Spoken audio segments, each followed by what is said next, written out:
নাগরিকের তথ্যের নিরাপত্তা নিশ্চিত করতে নড়ে চড়ে বসেছে নির্বাচন কমিশন। এরই মধ্যে বাংলাদেশ কম্পিউটার কাউন্সিল বিসিসির সাথে এনআইডির তথ্য ভান্ডারের সংযোগ বিচ্ছিন্ন করেছে ইসি।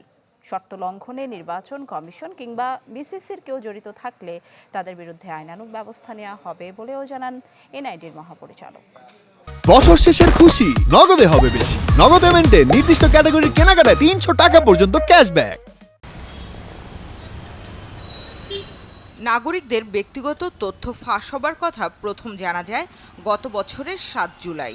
সেদিন যুক্তরাষ্ট্রভিত্তিক তথ্য প্রযুক্তি অনলাইন টেক ক্রাঞ্চের এক প্রতিবেদনে বলা হয়, বাংলাদেশের নাগরিকদের এসব তথ্য ফাঁস হয়েছে খোদ সরকারি সংস্থার মাধ্যমে, যদিও বিগত সরকার বিষয়টি এড়িয়ে যাবার চেষ্টা করে।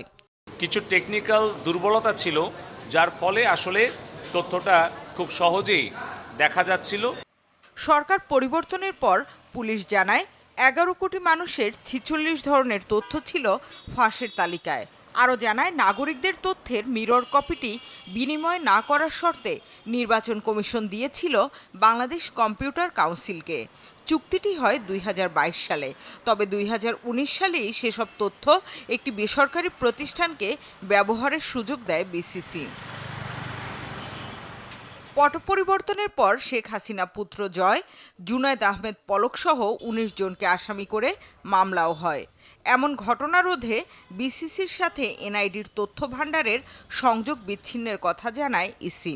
বিসিসির যেহেতু সুনির্দিষ্টভাবে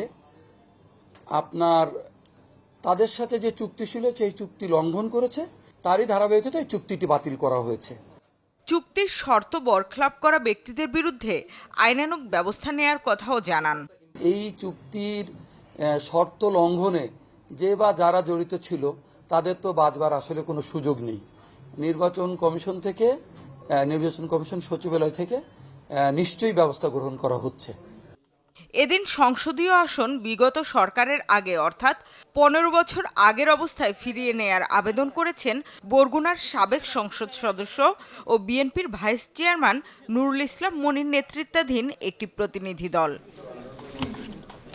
শামিমা সুলতানা, চ্যানেল 24, ঢাকা।